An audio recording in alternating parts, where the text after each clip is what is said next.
This is my third attempt at doing the White Album. It's the unnamed Beatles album that everybody calls the White Album. So, so they were very different in 1967, and then their music changed suddenly. I think the change between Sgt. Pepper and this one is much bigger than the change between Revolver and Sgt. Pepper. The reason for this change, one of them was they stopped taking LSD. This was prompted by George Harrison taking a look at Haight-Ashbury and being horrified by what he saw. And that made him decide to stop taking LSD. And then they started getting into spirituality and hooked up with the Maharishi Mahesh Yogi, who runs Transcendental Meditation. And they even went to his ashram in India for a while. And while they were there, they wrote a whole bunch of songs, which most of which got put on this album. And George Harrison wrote the soundtrack to a movie called Wonderwall. The soundtrack's called Wonderwall Music. I would love to see that movie. It looks really interesting, the few clips I've seen of it. And the band that he used to make that soundtrack played with him on The Inner Light, which was the last of the three Hindu sounding songs that George Harrison did. That was the B-side of Lady Madonna, and so Revolution and Hey Jude came out of these same sessions, and they were quite a bit different. So it starts off with Back in the USSR, which is sung by Paul. During this time, things were very tense between the Beatles. It was the beginning of the breakup, and at one point, Ringo quit the band. So Paul played drums on this song. It's a nice hard-rocking song, and after this, every American band that toured the Soviet Union played this song over there. Paul McCartney was one of the last to do that. Okay, so that is followed by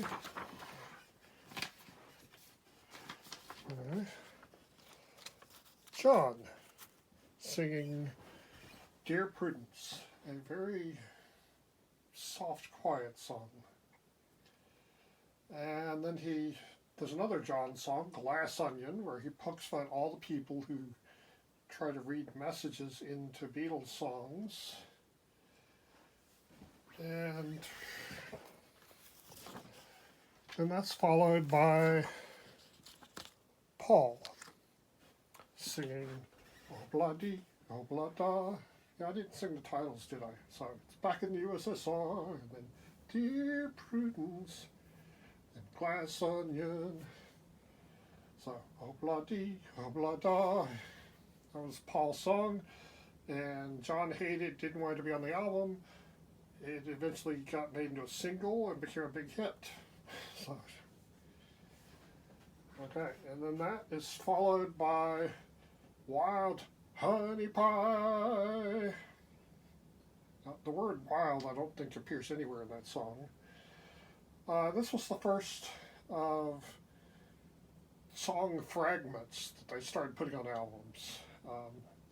Before this, they wouldn't put a song on a record unless they finished it. Sometimes they'd take several fragment songs and weave them together. For example, Paul had a song that had no beginning or end, and John had one that had no middle. They put them together, and that was the day in the life.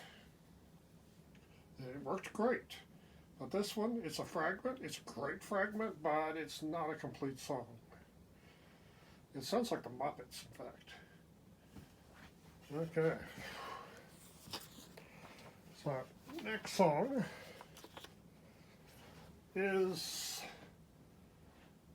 the continuing story of Bungalow Bill, which is sung by John, but Yoko helps too. Yoko started hanging out with them, and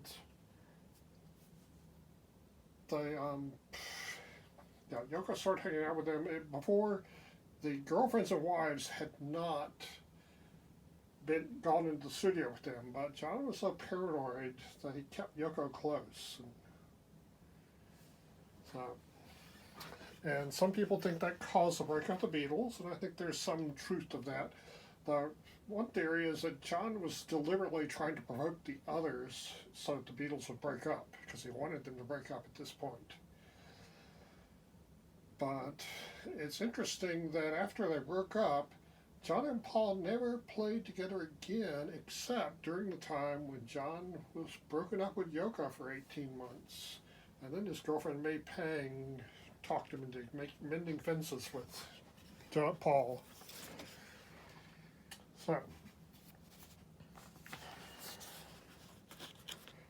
So the next song is While My Guitar Gently Weeps.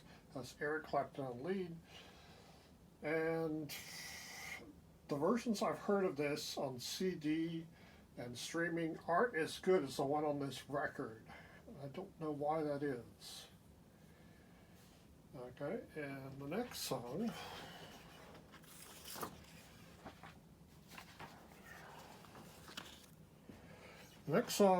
is an example of John taking a bunch of fragments of songs and weaving them together into a song.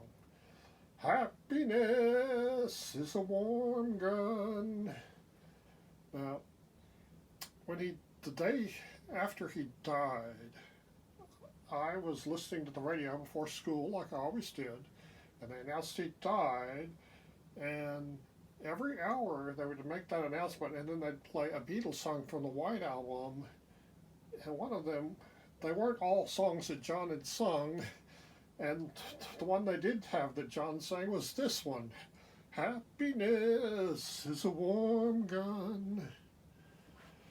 Okay, so let's go to side 2. Side 2 is the mellow side. Time. I think I'm going to stop here and make another one.